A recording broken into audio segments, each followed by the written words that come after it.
Bonjour à tous et bienvenue dans une nouvelle vidéo. Aujourd'hui on se retrouve pour une story time sur mon accident de la route qui a eu lieu du coup le 17 décembre 2019. Si je vous fais cette vidéo là, c'est surtout par prévention, surtout faites attention sur la route, on ne dira jamais assez mais le nombre de morts qu'il y a eu.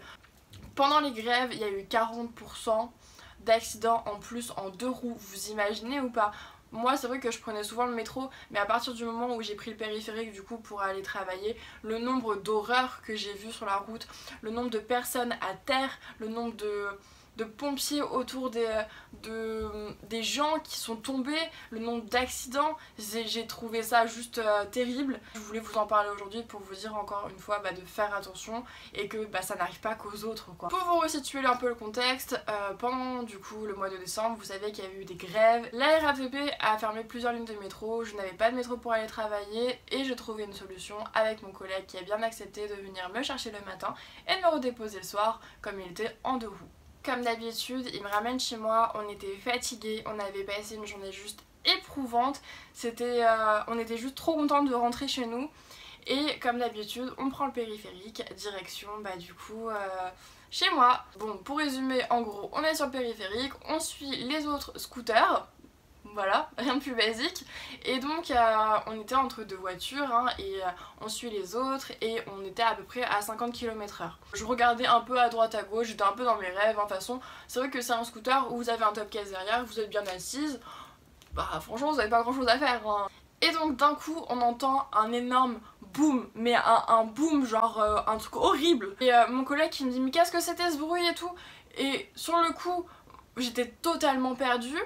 Je lui dis mais je crois que je me suis cogné la jambe. Il me dit mais non et tout, ça peut pas être ta jambe, ça peut pas faire ce bruit là. C'était tellement un boom, tellement fort comme quelque chose qui avait tapé mais de plein fouet quoi. Que j'avais juste une peur à ce moment là, c'est que comme j'avais senti qu'effectivement je m'étais cognée, j'avais tellement peur je sais pas, qu'on tombe ou quoi. Imaginez, on tombe, ça veut dire que les voitures elles nous roulent dessus, enfin je sais pas. Sur le coup tu t'imagines 1000 scénarios. Le boom il a eu lieu en 10 secondes, mais t'as l'impression que tu t'es refait ta vie dans ta tête quoi. Là je vois que finalement il continue à tracer et qu'on n'est pas tombé. Je sens que ma jambe est ultra lourde. Et je comprends qu'en fait, vous savez, en tant que passagère, vous avez du coup des marchepieds où vous avez vos pieds. Et en fait, je sens pas mon marchepied. Je me dis mais j'ai pas perdu mon pied quand même. Et je me dis non mes nouvelles chaussures. Me demandez pas pourquoi. À ce moment là j'ai pensé à mes chaussures. Et après je me dis vas-y en fous-toi de ta chaussure. Est-ce que ton pied est toujours là? Essaie de bouger les orteils. J'arrive à bouger les orteils. Je me dis oh mon dieu c'est bon j'ai mon pied. Mais je continue à chercher le marchepied parce que je me dis ma jambe elle est lourde, elle me fait mal, il y a un problème quoi. Mon collègue il me fait ça va et tout, non. Je dis non mais je crois que j'ai un problème à la jambe. Du coup j'étais tellement traumatisée que je savais même pas si j'avais un problème à la jambe ou quoi. Je voulais juste sortir du périphérique et trouver une excuse pour sortir quoi. Je voulais juste descendre du scooter. Et du coup je regarde ma jambe et là je vois mon jean déchiré. Ce jour là en plus j'avais mis un jean clair, ce qui ne m'arrive jamais. Je vois deux grosses coulées de sang hyper épais. Je commence à tourner l'œil, je lui dis ouais s'il te plaît arrête-toi et tout. Il me dit mais qu'est-ce qu'il y a et tout. Il met sa main sur ma jambe pour me rassurer et en fait il me fait mets ta jambe. Et sur le coup en fait on a paniqué, on est sorti du coup du périph', on a essayé de trouver les urgences. On se retrouve dans un espèce de cul-de-sac, un mec qui vient et tout, il commence à regarder ma jambe et tout, mais un monsieur qu'on connaissait pas, on lui demandait la route, il dit non je sais pas où c'est et tout, machin. Et moi je dis à mon collègue il faut que tu appelles les pompiers, je vais m'évanouir, je me sentais pas bien, je voyais le sang, j'étais toujours assise sur le scooter, il avait mis les béquilles. Donc mon collègue appelle les pompiers, le monsieur reste avec moi et il regarde ma jambe, je lui dis mais si vous pouvez pas m'aider, arrêtez de regarder ma jambe quoi, parce que c'est vrai que c'est assez choquant, vous voyez un trou quand même dans une jambe. Les pompiers me disent mais est-ce qu'elle peut marcher? Bah non. Est-ce qu'elle peut reprendre le scooter? Mais est-ce qu'elle est consciente? Mais oui je suis consciente mais je peux pas marcher. Du coup il me passe les pompiers, madame est-ce que vraiment vous avez besoin qu'on vienne et tout. Je lui fais je peux pas marcher, je suis traumatisée, j'ai un trou dans la jambe, je sais pas ce que j'ai, venez je vais m'évanouir, vraiment je me sentais pas bien. Oui je crie dans cette vidéo mais je revisualise du coup tout l'accident et sur le coup je trouve, j'en rigole maintenant Mais sur le coup, j'étais en panique, hein. J'ai pas pleuré, j'avais un trou dans la jambe, j'ai pas pleuré. Les pompiers arrivent, donc les pompiers me portent pour me mettre sur une chaise. Arrivé du coup dans le camion de pompiers, on me dit bah du coup on va devoir couper le jean. Donc ils coupent une partie du jean. Ils me disent bah que le trou est assez profond quand même, parce que bon, quand tu te tapes le tibia, bah t'as juste l'os en dessous, hein. Donc en gros il fallait faire des radios, etc. pour voir s'il n'y avait pas une fracture, machin, pas besoin d'opérer en urgence. J'arrive aux urgences, on me donne de la morphine, un Doliprane. On me dit le jean, est-ce que vous le gardez? Je leur ai dit jetez-le. Ce jean là, jetez-le. Je peux en entendre parler, il était à moitié déchiqueté, il y avait du sang un peu partout, je vais laisser tomber, j'en veux plus de ce jean. Je me suis pas posé la question de comment j'allais faire pour repartir de l'hôpital. Bref, on m'allonge sur un brancard. Comme j'étais assise sur le scooter, j'étais assise sur la chaise dans le camion de pompier. Donc là, ils me tendent la jambe. Et à partir de ce moment-là, j'ai plus jamais plié la jambe. Mon collègue appelle mes parents et tout pour qu'ils viennent me chercher, etc. On essaie d'expliquer à mes parents ce qui s'est passé. Pour vous expliquer un peu ce que je pense qui s'est passé, c'est que comme j'étais passagère, forcément j'étais plus épaisse que du coup le conducteur. Ma jambe était légèrement plus en dehors que du coup le conducteur. Et mon tibia en fait a tapé contre un rétroviseur, ma jambe a plié plus que ce qu'elle aurait dû. Dans tous les cas, je sais même pas ce que ça aurait pu être autre qu'un rétroviseur que je me suis pris. Bref, je me suis pris un rétroviseur en plein tibia. On décide du coup de me faire une radio pour voir si j'ai pas de fracture et s'il faut pas opérer d'urgence. Pas de fracture. On fait 13 points de suture dans mon trou de jambe. J'avais quand même un trou, on l'a pris en photo et je vais pas la mettre parce que je pense que cette vidéo sera censurée, mais j'avais un vrai trou dans le tibia. Un vrai trou dans le tibia. Et donc l'hôpital m'arrête 3 jours. Quelques jours après le drame, je décide d'aller chez le médecin généraliste pour lui dire qu'en gros, je me suis quand même pris un rétroviseur à 50 km/h. Est-ce que c'est possible de prolonger mon arrêt? Et il me dit mais vous avez pas mal au genou? J'avais le genou enflé comme jamais, mais il avait quadruplé de volume. Mais vous avez pas mal et tout? Je fais si, hyper mal au genou, j'arrive même pas à plier, je peux pas poser le pied et tout. Il me fait on va faire une échographie et une IRM d'urgence. Et là, le drame. Je me retrouve finalement avec un œdème osseux, rupture totale du ligament croisé postérieur, rupture du ligament latéral, un épanchement dans le genou de forte abondance. Donc je me retrouve avec beaucoup d'eau dans le genou, un tas de choses dans le genou.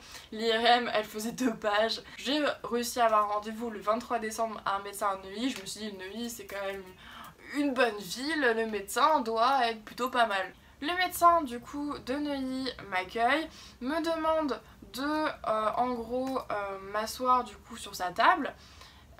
Je lui montre l'IRM, il me dit non on va pas regarder l'IRM, moi je veux voir le genou. Oui, il me demande de me débrouiller pour mettre sur sa table, qui était quand même un peu plus haute, et rappelons que je peux pas poser le pied. Je savais pas comment mettre mes béquilles. Je lui dis est-ce que vous pouvez m'aider à tenir mes béquilles? Rien à foutre. Je m'installe tant bien que mal et là le mec me déchire du coup le pansement que j'avais du coup pour mes points de suture. Et en gros après prend une compresse et appuie dessus pour remettre un espèce de vieux pansement, tu vois. Il prend ma jambe et il commence à essayer de la plier. Tu sais pas ce que j'ai, mais tu veux plier ma jambe. Puis finalement il regarde l'IRM et il me dit ah bah oui vous avez une rupture du ligament croisé postérieur, il va falloir opérer en urgence, mais moi bah comme c'est bientôt Noël bah je serai pas là, je vous conseille d'aller à la Salpêtrière, ils sont très doués pour ça, ils en voient tous les jours. Voilà, hein. Ce que je vous conseille c'est d'aller manger un bout avec votre soeur, parce que du coup ma soeur m'avait accompagnée, et voilà, ma soeur lui fait mais elle peut pas se faire opérer si elle a mangé avant. Et il lui dit ah non mais dans tous les cas là on est 23 décembre, à mon avis elle passera pas avant ce soir ou demain ou peut-être même dans 2 jours hein. Du coup vous dites même pas que vous êtes venu me voir, vous allez directement aux urgences. Ok, donc avec ma soeur donc on reprend la route pour aller aux urgences de la Salpêtrière. Et le problème c'est que j'avais tellement mal à la jambe que je lui dis au pire on ira demain, faut juste que je m'allonge, je ne tenais plus, j'avais trop mal. Vu que je me sentais pas capable d'aller jusqu'aux urgences, je décide du coup d'appeler la clinique du genou pour trouver peut-être une solution, avoir peut-être aussi un deuxième avis d'un chirurgien, etc. La clinique du genou me dit qu'en fait le genou c'est pas urgent, s'il n'y a pas de fracture, un ligament, je peux attendre jusqu'au 7 janvier pour avoir du coup un rendez-vous avec le chirurgien. Le 7 janvier arrive, donc je passe quand même un Noël de folie et un Nouvel An de folie allongé. Donc arrive le 7 janvier, mon rendez-vous à la clinique du genou. Le chirurgien me dit que les ligaments croisés postérieurs c'est très rare d'opérer. Donc j'ai failli me faire opérer pour rien, rappelons-le quand même. En gros, on m'explique que j'aurai mon attelle rigide pendant un mois sans poser le pied, puis une attelle articulée. On devait refaire un bilan 45 jours après du coup la première consultation du 7 janvier. J'ai eu ma consultation hier, je ne vais pas me faire opérer. Oui! Dans mon malheur, j'ai quand même de la chance. J'ai commencé la kiné, j'en suis à ma 7e séance, là je reviens de ma séance et je commence petit à petit à retrouver un petit peu la mobilité au niveau de la jambe. Ma jambe est bloquée donc je peux pas la plier pour l'instant. On la plie petit à petit, je suis à peu près à 20 degrés. C'est pas énorme mais c'est déjà ça. Et je peux poser le pied par terre. Je tiens debout sans béquille alors qu'avant dites-vous que je ne pouvais même pas lever la jambe. Même mettre en gros un coussin pour surélever ma jambe c'était juste impossible tellement j'avais mal à la jambe. Heureusement que le kiné est là, a repris du coup l'IRM et m'a expliqué point par point ce que j'avais, m'a bien dit qu'en gros il fallait lever la jambe plus haut que le cœur pour que du coup l'œdème se résorbe. Et en gros bref, j'ai un kiné qui est juste génial. Je commence la rééducation petit à petit et voilà, j'ai beaucoup de chance dans mon malheur. Mais tout ça pour vous dire que quand vous êtes en 2 roues, si vous n'avez pas la place de passer entre 2 voitures, ne forcez pas. Si vous êtes en voiture et que vous voyez un scooter passer, n'allez pas vers lui. Honnêtement, je sais pas exactement comment l'accident s'est passé, je ne saurais pas dire, ça s'est passé tellement vite que j'ai juste eu énormément de chance. Ma jambe va mieux. On m'a enlevé mes points de suture, j'ai une belle cicatrice qui a quand même bien cicatrisé. Ma jambe dégonfle petit à petit. Faites attention aux 2 roues si vous êtes motard. Moi je sais que mon père est motard et ça me...